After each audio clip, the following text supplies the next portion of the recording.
All right. What's up, everyone? My name is Jackson Hume, and I'm here with University of Connecticut D lineman Lwal Uguak, good old friend of mine.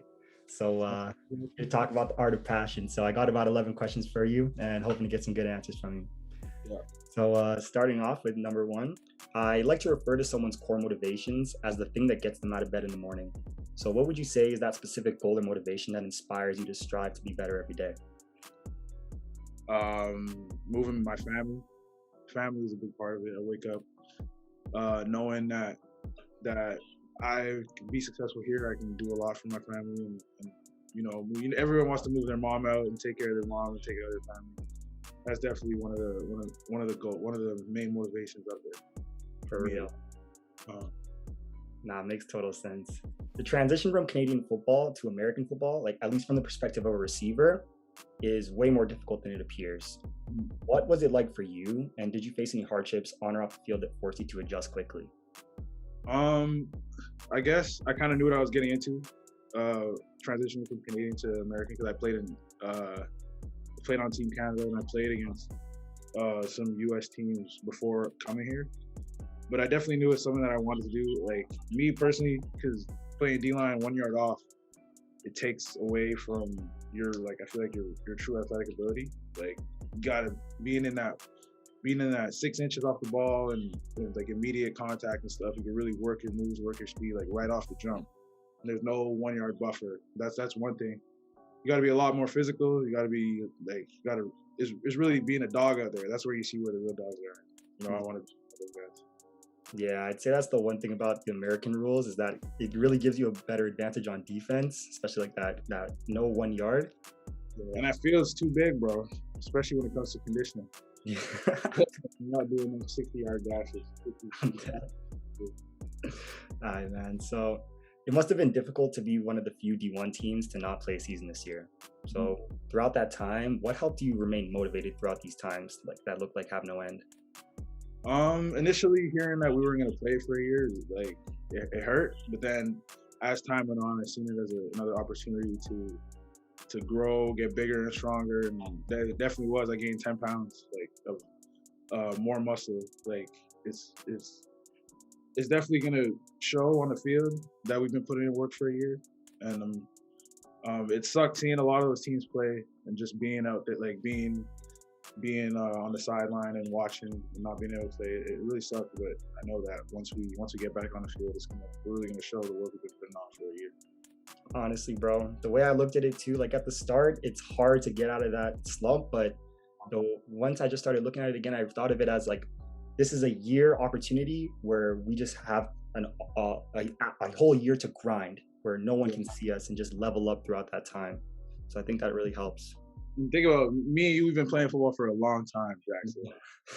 For real. 5-6 years old. This is my first time in 14 years missing a whole year of football. That's I don't know. It was definitely different at first. It was definitely kind of hard, but it was definitely kind of hard. But I know that it's all going to come into fruition soon. And I would say like you said, like we've been playing football since like 5, 6, and like that 1 year without it, it does so much. Like it's such a big shock to your identity too.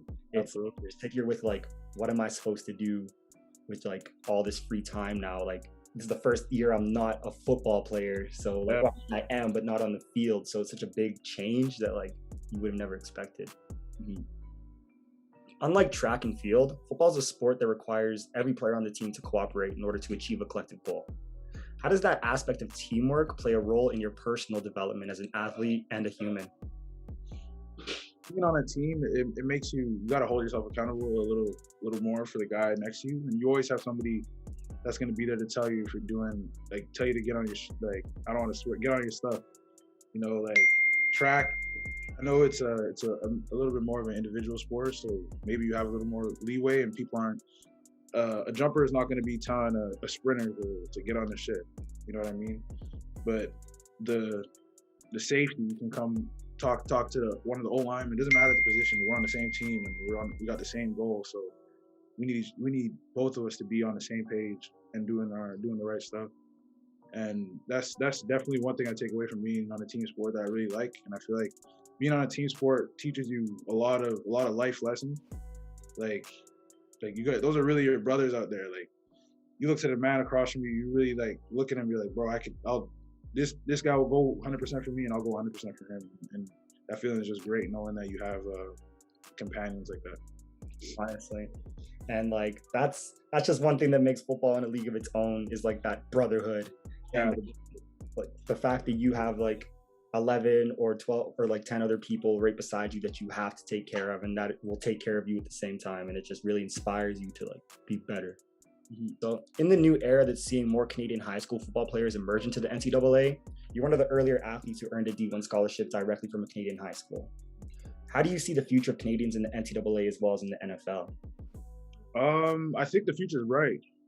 Definitely, there was some guys ahead of me that opened the door for me, and I feel like I opened the door for the people that came after me. And I'm kind of happy that seeing that it's not gonna be such a taboo for commentators and stuff to be like, oh, out of Canada, out of this. Like, I feel like now people are starting to realize that Canadians can really ball on the same level as Americans, and I'm happy that we kind of broke through that, and that there's more kids, I'd say, in Canada that see it as like a possibility. Like it's, oh, I could go D1 because look at all the people before me that have. Like obviously you got to put in the work and put in this and do all the things necessary to get there. But I'm happy to be able to be in a position where I could look back and be like, yeah, there's gonna be some more ballers coming in the future.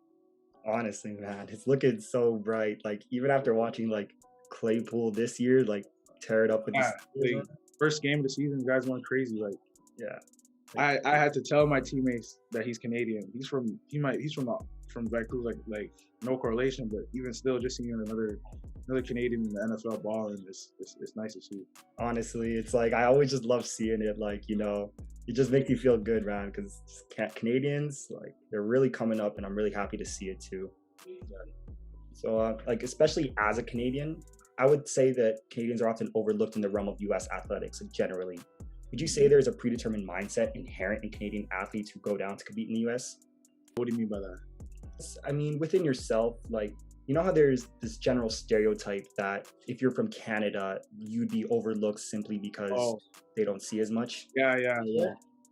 At the same time, I feel like that is kind of fading away a little bit because Americans in general, I don't think they see us that way. They don't really know, like me being around them and seeing how they really look at Canadians and people from outside of the States. They overlook them a lot, but then when they come in here and they start balling, like it's like, oh, okay, I guess Canada got some ballers for us. I feel like when we come in, we're an underdog. We really just got to show that we can ball, and once we do, then I guess that's our way of earning their respect. How has sport played a role in the development of your overall identity and perception of life around you?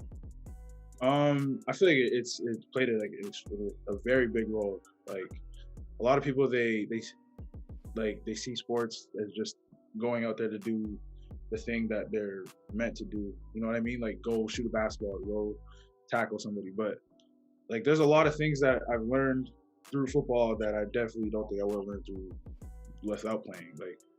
Like just not just like brotherhood and camaraderie, but like lessons like being accountable. Like if I don't do my job correctly, then I'm not gonna get paid. You know what I mean? Like if I don't go out there and do what I'm asked to do, then I'm not gonna see the money. Like I feel like knowing that you have to work that hard in order to get something, it just once football is over, that for me especially, that's gonna correlate to real life. Like I know I'm gonna have to work hard as hell to get what I want. And it kind of plays hand in hand with a lot of life situations. For real, I agree, man. Like just about all my like life experiences have been taught through sports, and like especially football. Like hard work, cooperation are the key ones for me. Like how to work with people, teamwork. If you know, bro, if you know how to work with, there's 105 guys on my team. You know how to work with 105 guys. Then I guess I'm on the defense, so less like working with constant people, but knowing how to work with all those people at once, I feel like you could definitely lead a company. Like you could definitely do those things as long as you like persevere the right way and you have your mindset straight. Yeah, for real. So as you're approaching the time where you're looking to hear your name called for the NFL draft, how much importance do you attribute to the mental side of the game in order to remain focused on completing your ultimate goal? You just gotta stay locked in. Like the first 2 years, I guess I'm like, oh, like I have time. You know what I mean? Now it's like even over the year off that we had, like it's like, okay, it's time to lock in, going into your third year, fourth year. Like you're trying to go to the NFL, you gotta do the right things. You gotta take care of yourself. You gotta definitely do the extra lifts, take the extra mile because getting in the NFL is definitely not easy. Even going to D1, getting D1 was not easy itself. Like I feel like this is when things start to kind of amp up. Production has to be like people are watching you. Like you gotta all the work that you've been doing in the off season and stuff. Now you're in that class where people are like, okay, you're done your third season. Now the NFL can really look at you and see if you're the next prospect up.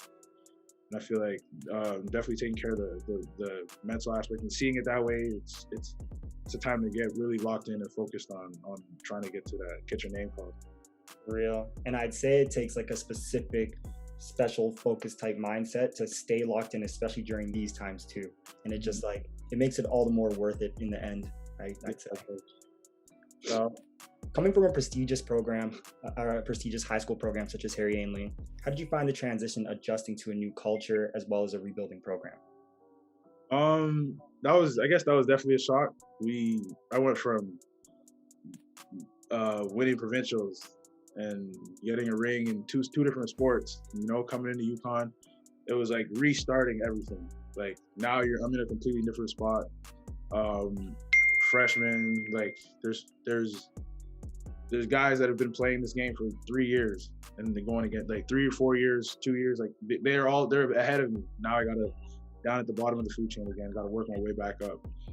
It was definitely hard coming in that first fall because it wasn't easy. It was hard work. I came the day before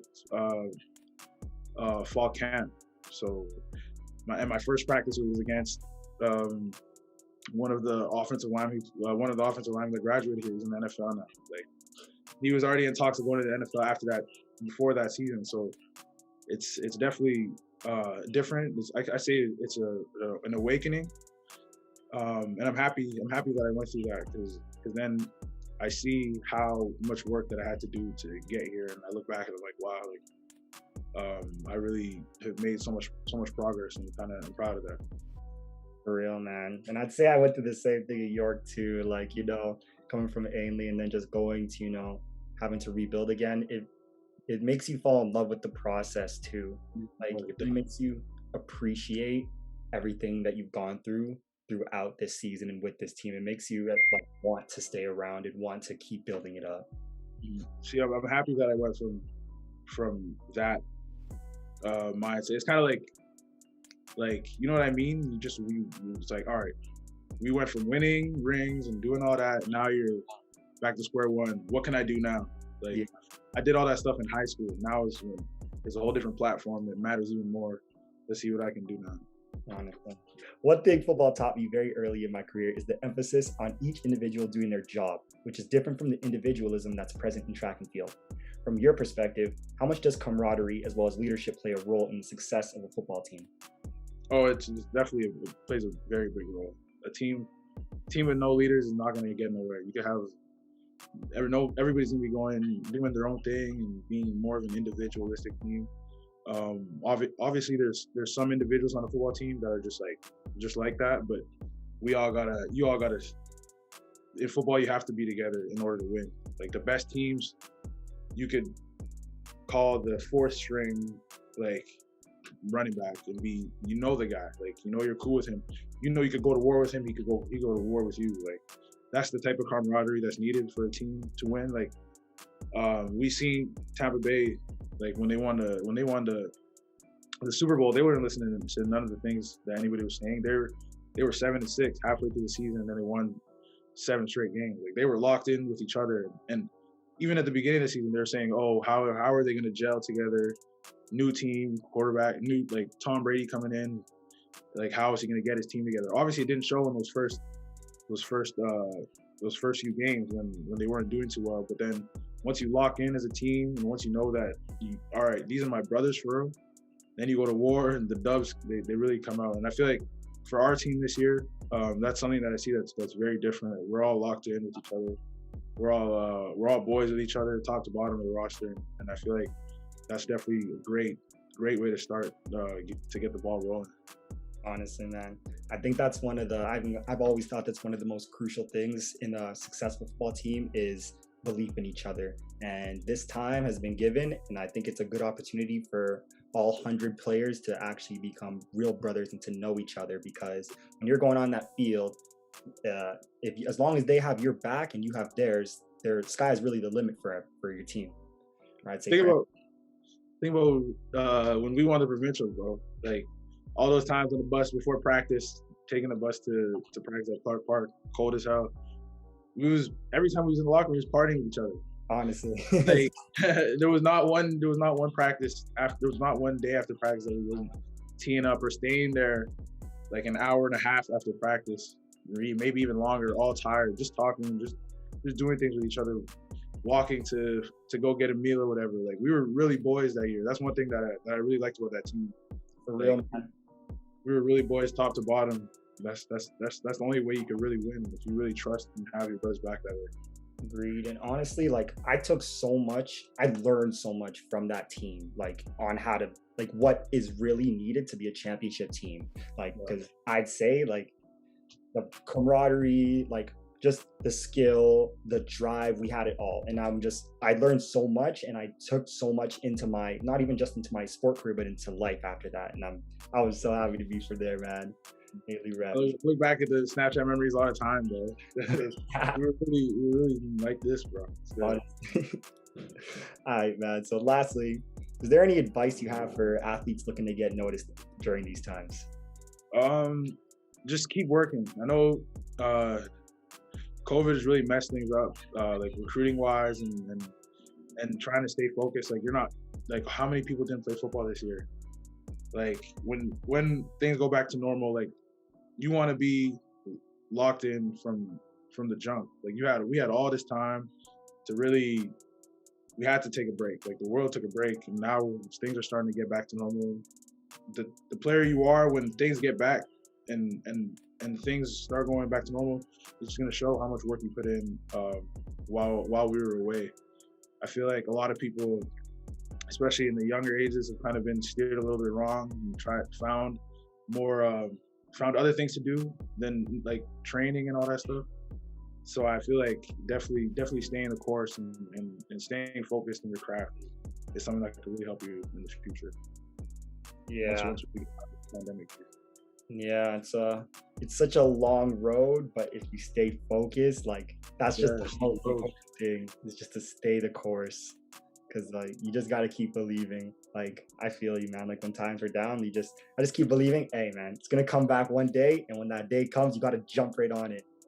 We started spring ball this week. Tuesday was our first practice, and like when you're in practice and like say take away COVID, go back to how it was before. You're in practice, you're like I'm a little tired right now. I don't know, like practice.